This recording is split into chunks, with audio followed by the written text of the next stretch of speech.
Hello students, welcome back to my YouTube channel Geography Guru. In this episode, we are going to discuss about class 9th SST Social Science worksheet number 81. आज की इस worksheet में हमारा chapter रहेगा 5th chapter of geography natural vegetation and wild life. यानी इस chapter को हम रिवाइज करने वाले हैं। कुछ और क्वेश्चंस हम इस चैप्टर से रिलेटेड डिस्कस करेंगे इस वर्कशीट में। Let's begin. As it is visible on your screen, this is our worksheet number 81. Subject SST Social Science, in which Geography chapter number 5 Natural Vegetation and Wildlife we are going to revise. Date 6th of Feb 2021. Natural Vegetation, प्राकृतिक वनस्पति जिसको हम हिंदी में बोलते हैं। Natural vegetation means those vegetation which grows on its own without any direct and indirect help of the human beings. यानी वो vegetation जो बिना किसी ह्यूमन बींग की हेल्प के अपने आप उगती है और बढ़ती है, उसे हम बोलते हैं नेचुरल वेजिटेशन। जैसे रोड साइड जो ग्रास होता है, सड़क के किनारे जो घास होता है, वो नेचुरल वेजिटेशन है। या फिर जो हिली एरियाज में ट्रीज हैं अपने आप ग्रो करते हैं, तो वो नेचुरल वेजिटेशन है। In this worksheet, total 10 questions are given to us. Total 10 question दिए गए, including very short and the long answer type questions. First question हमारा रहेगा, right an important feature of the mangrove forest. India में mainly 5 types की vegetation पाई जाती है। उनमें से 5th जो टाइप है वो मैनग्रोव फॉरेस्ट है। एरिया वाइज अगर डिस्कस करें तो सबसे कम एरिया पर यही मैनग्रोव फॉरेस्ट होते हैं। हमें इसका कोई एक फीचर लिखना है, मेंशन करना है। These forests are also called coastal forest, tidal forest और the delta forest. In forest को कोस्टल फॉरेस्ट भी कहा जाता है क्योंकि ये कोस्टल एरिया में होते हैं। These are also known as the tidal forest क्योंकि टाइड्स के थ्रू इनको वाटर मिलता है। And these are also known as the delta forest क्योंकि ये मेनली डेल्टाई रीजन में मिलते हैं। ओके, तो ये फर्स्ट फीचर है that these are also known as the coastal, tidal और the delta forest. Second feature है the tree named Sundari is the main tree of this forest. In forest की जो मेन ट्री है वो है सुंदरी tree. Sundarban delta आपने नाम सुना होगा। This is the largest delta of the world. विश्व का सबसे बड़ा डेल्टा है सुंदरवन डेल्टा। उसको सुंदरवन डेल्टा क्यों कहते हैं? Just because of this Sundari tree. तो यहाँ इनमें से कोई एक फीचर आप मेंशन कर सकते हो। Now let's move to the second question. Second question हमें दिया गया, cinchona trees are found in the areas of rainfall more than. हमें बताना है कि सिनकोना ट्रीज है वो कितने सेंटीमीटर से ज़्यादा बारिश वाले इलाकों में या कम बारिश वाले इलाकों में पाए जाते हैं। ओके, सो फर्स्ट ऑप्शन है more than 100 centimetre, second more than 70 centimetre, third option more than 50 centimetre and fourth one less than 50 centimetre. हमारा आंसर रहेगा ए, मोर देन 100 सेंटीमीटर का जो एरिया है वहाँ पर सिनकोना ट्रीज है वो मिलते हैं। Now let's move to the third question. Consider in context of tropical deciduous forest. यानी ट्रॉपिकल डेसिडुअस फॉरेस्ट है, उनसे रिलेटेड हमें 2 स्टेटमेंट दिए गए। ओके, पहला जो स्टेटमेंट दिया गया, these forest are also called monsoon forest. जो ट्रॉपिकल डेसिडुअस फॉरेस्ट है, हिंदी में बोलते हैं पतझड़ी one.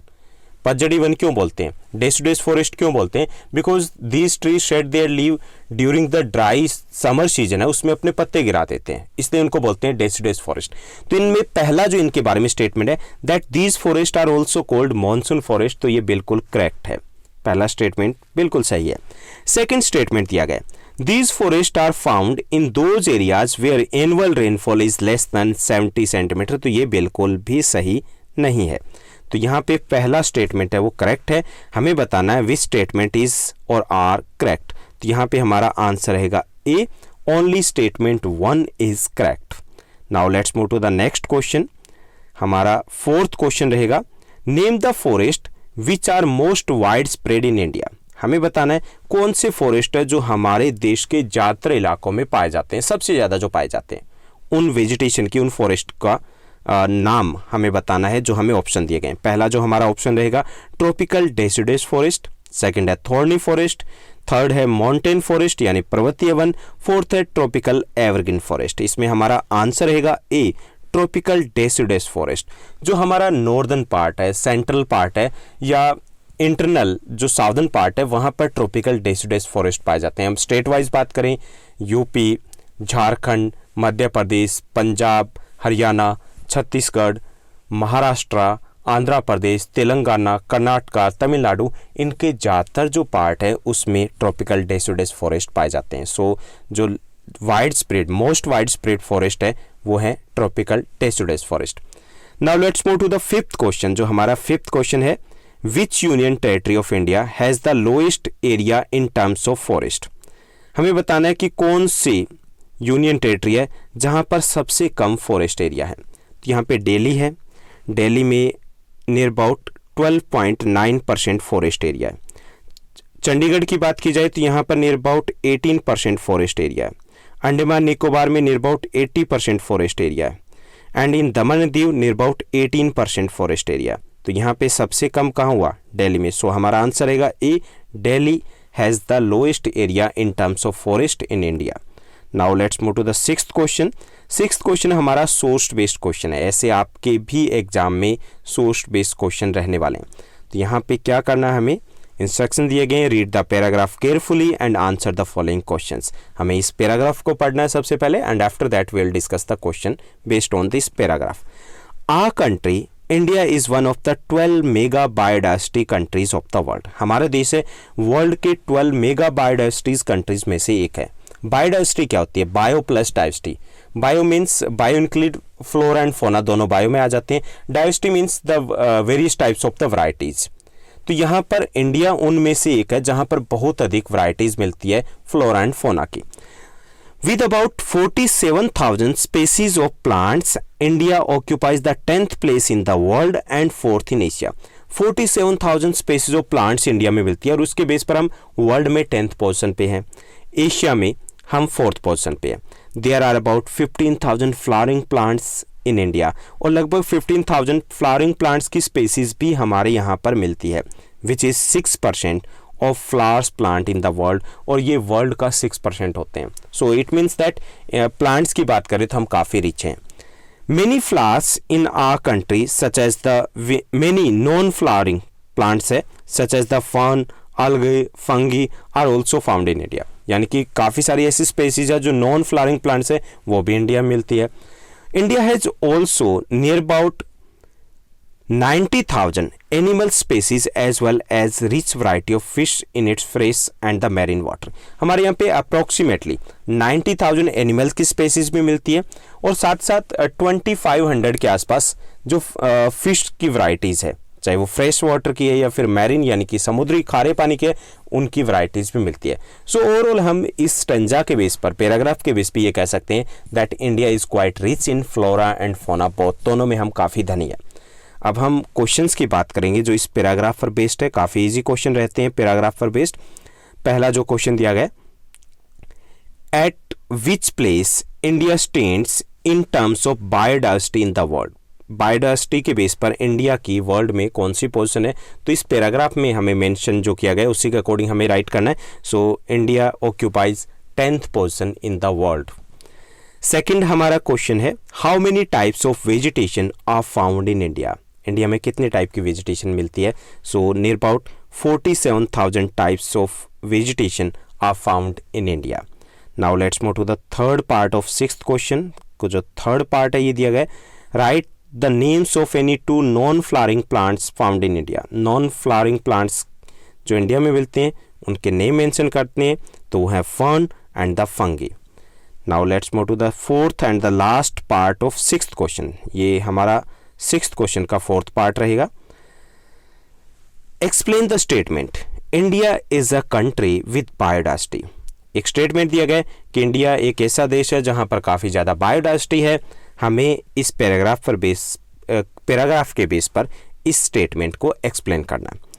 Near about 47,000 species of plants and about 90,000 animal species are found in India. यानी कि 47,000 स्पेसीज ऑफ प्लांट्स की मिलती है इंडिया में और अप्रोक्सीमेटली 90,000 जो स्पेसीज है वो एनिमल्स की इंडिया में मिलती है। So on the species we can say that India is country with biodiversity. तो इनके बेस पर हम कह सकते हैं कि India is a country with biodiversity.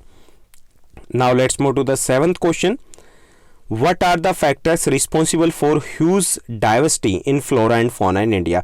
ये एक इंपॉर्टेंट क्वेश्चन है इस चैप्टर का, मोस्ट इंपॉर्टेंट क्वेश्चन में से एक है जो आपके एग्जाम में पूछा जा सकता है।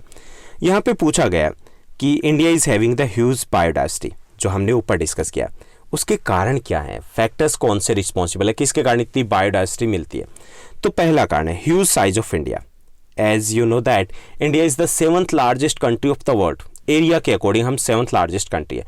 So due to its huge size a lot of species of plants और flora and fauna are found in India। इतना बड़ा देश है, अगर छोटा सा देश होता, श्रीलंका के जैसा होता, क्या इतनी वैरायटीज़ होती? नहीं होती ना। तो एक तो बड़ा जो कारण है कि इसका साइज़ है वो काफ़ी बड़ा है, हमारे देश का साइज़ काफ़ी बड़ा है। सेकेंड जो फैक्टर है, diversity in climate. In the different part of the country different type of the climate are found, यानी अलग अलग पार्ट में अलग अलग टाइप की क्लाइमेट मिलती है। टेम्परेचर की बात करें, काफ़ी एरियाज है जहाँ पर टेम्परेचर मॉडरेट रहता है थ्रू आउट द ईयर, काफ़ी सारे एरियाज है जहाँ पर through out the year low temperature रहता है, कहीं पर काफ़ी ज़्यादा रहता है। तो अलग अलग जो टेम्परेचर के जोन है वहाँ पर अलग अलग टाइप के प्लांट्स होंगे ना, तो इसके कारण भी यहाँ पर जो डाइवर्सिटीज़ है वो काफ़ी ज़्यादा है। सेकेंड, अगर रेनफॉल की बात करें तो there are the areas having the rainfall more than 400 centimetre, areas are there having the rainfall less than 10 centimetre. तो अलग अलग एरियाज में अलग अलग टाइप की वेजिटेशन है वो डेवलप होती है, तो एक ये भी कारण है। थर्ड जो रीजन है, फैक्टर है, various types of soils. In India mainly 6 types of soils are found. 8 types की सॉइल्स मिलती है, लेकिन उसमें से 5 टाइप्स जो 6 टाइप की सॉइल है वो वाइड स्प्रेड है। डिफरेंट टाइप की जो मिट्टी होगी, सॉइल होगी, उसमें अलग अलग टाइप के प्लांट्स होते हैं, तो इसके कारण भी यहाँ पे डाइवर्सिटीज हमारे देश में काफ़ी ज़्यादा है। Fourth one, various relief features. We are having the mountain region, we are having the plain regions, Thar desert, plateaus, plains and the islands. अलग अलग टाइप के रिलीफ फीचर्स हैं, उसके कारण भी डाइवर्सिटी ज़्यादा मिलती है, क्योंकि अलग अलग टाइप के जो रिलीफ फीचर्स होंगे उनमें अलग टाइप की वेजिटेशन होगी। So these are the 4 factors which are responsible for huge diversity of flora and fauna in India. Okay, तो आप सिर्फ जो हेडिंग है, टाइटल्स है, यही राइट करोगे। Now let's move to the 8th क्वेश्चन। 8th क्वेश्चन दिया गया, why do western slopes of western Ghats of India have more dense vegetation than the eastern slopes of western Ghat. यानी यहाँ पे दोबारा से एक बार क्वेश्चन को देखिए, why do western slopes of western Ghat, western Ghat की जो वेस्टर्न स्लोप है of India have more dense vegetation than of eastern slopes. यहाँ पे फिर भी क्वेश्चन आपको समझ में नहीं आया होगा, तो यहाँ पे हम थोड़ा सा कोशिश करेंगे समझने की कि यहाँ पर वेस्टर्न घाट दिया गया, clear, this one is the western Ghat. अब यहाँ पे क्वेश्चन ये दिया गया है कि वेस्टर्न घाट की जो वेस्टर्न स्लोप है, ये इस साइड की जो ढाल है, ओके, यहाँ पर जो ज़्यादा डेंस वेजिटेशन पाए जाते हैं, ज़्यादा घने वन पाए जाते हैं, जबकि जो ईस्टर्न स्लोप्स है वहाँ पर कम घने वन पाए जाते हैं। हमें बताना है क्यों, वाई। ओके, चलिए हम देखते हैं कि क्यों है ऐसा। Western slopes of western Ghats receive 250 to 400 centimetre rainfall due to being in the windward side. जो वेस्टर्न स्लोप्स है वेस्टर्न घाट की, वहाँ पर 250 से 400 सेंटीमीटर रेनफॉल होती है, यानी कि ये जो जोन है इस साइड में, ओके, क्योंकि ये विंडवर्ड साइड है, बिल्कुल जैसे हवाएं आती है तो उसके बिल्कुल सामने है। The eastern slopes of western Ghat, दूसरी तरफ अगर हम ईस्टर्न स्लोप्स की बात करें, eastern slopes of the western Ghat receive very little rainfall due to being in the rain shadow area या लीवर्ड साइड में, क्योंकि ऑपोजिट साइड में है, तो इसके कारण वहाँ बारिश काफ़ी कम होती है, क्योंकि रेन शेडो एरिया में है। क्योंकि बादल जब खाली हो जाते हैं तभी दूसरी साइड जाते हैं, जब खाली हो गए तो कहाँ बारिश करेंगे, ओके, मॉइस्चर कम हो जाता है उनमें। So this is why the western slopes of the western Ghat have dense vegetation than the eastern slopes. तो ये बड़ा कारण है जिसके कारण वेस्टर्न स्लोप्स पर ज़्यादा डेंस फॉरेस्ट है, जबकि ईस्टर्न स्लोप्स पर कम डेंस फॉरेस्ट है। Now let's move to the 9th क्वेश्चन। 9th क्वेश्चन है, see the following map and find out why some states have more forest cover. हमें यहाँ पे मैप को देखना है, देख लीजिए ध्यान से, ये मैप दिया गया है जिसमें टाइप्स ऑफ वेजिटेशन शो की गई। यहाँ पे देखिए कि कुछ एरियाज है जहाँ पर एवरग्रीन फॉरेस्ट पाए जाते हैं, कुछ एरियाज है जहाँ पर जो थॉर्नी फॉरेस्ट है वो मिलते हैं, कहीं पर डेसिडुअस फॉरेस्ट मिलते हैं। हमें बताना है कि ये जो वेरियस एरियाज है, डिफरेंट एरियाज है, वहाँ पे डिफरेंट टाइप्स ऑफ वेजिटेशन क्यों मिलती है, कुछ में एवरग्रीन फॉरेस्ट क्यों है और कुछ में जो थॉर्नी फॉरेस्ट क्यों है, तो इसको हमें एक्सप्लेन करना है। चलिए हम इसको एक्सप्लेन करते हैं, समझने की कोशिश करेंगे। First, the relief and rain has a direct connection. Relief का रेन के साथ एक डायरेक्ट कनेक्शन होता है। The rainfall in the mountainous region and the north eastern states are more than 200 centimetre. यानी रिलीफ का मतलब हो गया जैसे पर्वतीय इलाका है, माउंटेन रीजन है, या मैदानी इलाका है, या फिर जो प्लेट्यू रीजन है, पठारी इलाका है, और रेनफॉल है, इनका डायरेक्ट कनेक्शन होता है फॉरेस्ट के साथ। ओके, अब जैसे हमारा जो माउंटेनियस रीजन है या फिर हमारे नॉर्थ ईस्टर्न स्टेट्स हैं, वहाँ पे रेनफॉल कितनी होती है, 200 सेंटीमीटर से ज़्यादा होती है। Therefore evergreen and dense forest are found in these region, इसलिए इन इलाकों में एवरग्रीन और डेंस फॉरेस्ट पाए जाते हैं, घने पेड़ पाए जाएंगे। जबकि दूसरी तरफ plateaus and plains areas are receiving the rainfall medium between 70 to 200 centimetre rainfall होती है यहाँ पे। ओके, यहाँ पे जो रेनफॉल है वो काफ़ी कम है comparatively, and deciduous forest are wide spread in these areas, इसलिए यहाँ पर इन इलाकों में डेसिडुअस फॉरेस्ट पाए जाते हैं, पचड़ी वन, जो कम ऊंचे होते हैं। ओके, अब अगर हम और भी कम बारिश वाले इलाके की बात करें, डेजर्ट रीजन की, the rainfall in the desert region is very low, so desert forest और the thorny forest are found here, इसलिए वहाँ पे कांटेदार पेड़ मिलते हैं। Okay, sundari trees grow well in the fields of swampy land and fresh water and the marine water. ऐसे ही सुंदरी ट्री है वो कहाँ ग्रो करती है, जहाँ दलदली इलाका हो, स्वैम्पी इलाका हो, जहाँ पे खारा और मीठा पानी दोनों मिलते हो, तो इसलिए वहाँ पर अलग टाइप की वेजिटेशन मिलती है। ओके, तो ये कारण है जो हमने मैप में देखा कि कहीं पे एवरग्रीन फॉरेस्ट है, कहीं पे डेसिडुअस फॉरेस्ट है, कहीं पर थॉर्नी फॉरेस्ट है। So basic reason is the relief and the rainfall. Now let's move to the next question. This one is the last 10th question हमारी इस वर्कशीट का रहेगा। A large number of animals and plant species are endangered in India. भारत में काफ़ी सारे animals और plants की स्पेसीज है, प्रजातियां हैं जो इंडेंजर्ड है। इंडेंजर्ड होता है, it means that their population is decreasing day by day, उनकी संख्या कम होती जा रही है। एंड अगर ऐसा ही चला रहा, if the factors affecting them continues to operate, they are going to become extinct very soon।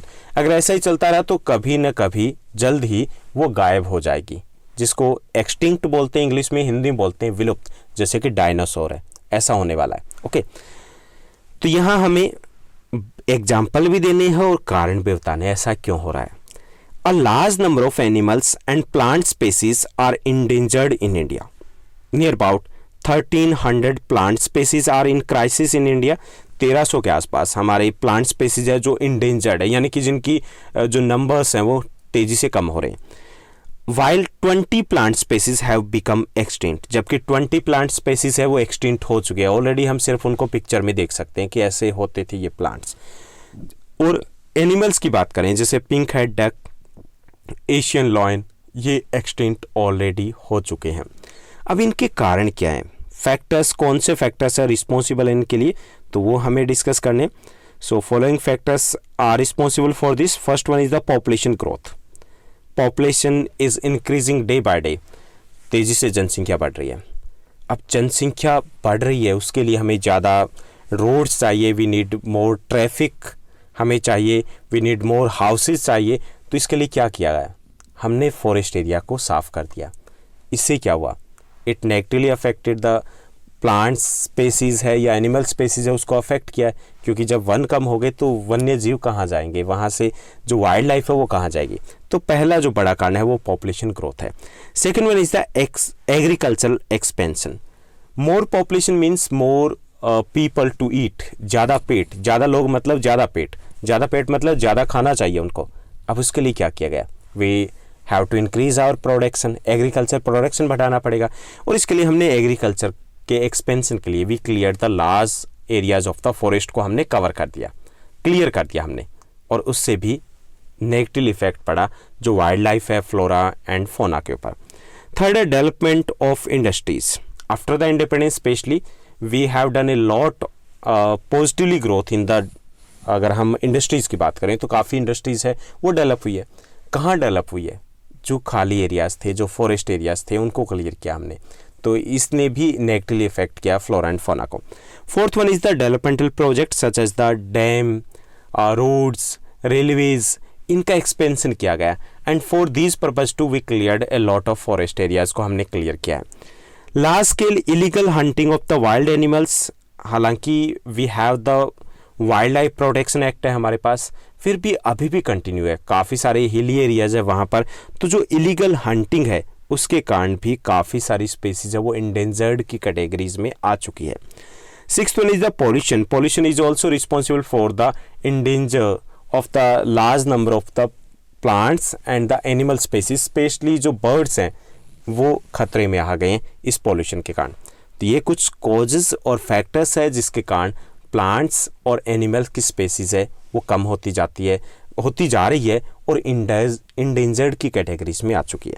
तो ये थी हमारी आज की वर्कशीट। आई होप आपको अच्छे से समझ में आया होगा। अगर ये वीडियो आपको अच्छी लगी तो इस वीडियो को लाइक और शेयर करना मत भूलिएगा। आपके काफ़ी सारे डाउट्स होंगे। आपके डाउट्स होंगे कि कैसे हम अभी पीरियडिक या हाफ ईयरली टेस्ट अगर होते हैं तो वो कैसे होंगे। आपके क्वेश्चंस होंगे कि लॉन्ग आंसर टाइप क्वेश्चंस हमें लर्न नहीं होते, कैसे हम पढ़ें, कंसंट्रेशन कैसे बनाएं। तो ऐसे काफ़ी सारे आपके जो क्वेश्चंस आते हैं उन पर बेस्ड मैंने वीडियो है वो पब्लिश किए हैं। वो वीडियोस आपको ज्योग्राफी गुरु स्पेशल प्लेलिस्ट दी गई है जिसका लिंक मैंने डिस्क्रिप्शन बॉक्स में भी दे दिया, वहाँ पर आपको मिलेंगे। तो काफ़ी सारे आपके डाउट्स है वो वहाँ से क्लियर हो जाएंगे। अगर वो वीडियो भी आपको अच्छी लगे तो कमेंट करके मुझे ज़रूर बताइएगा। Thank you, bye bye, have a nice day.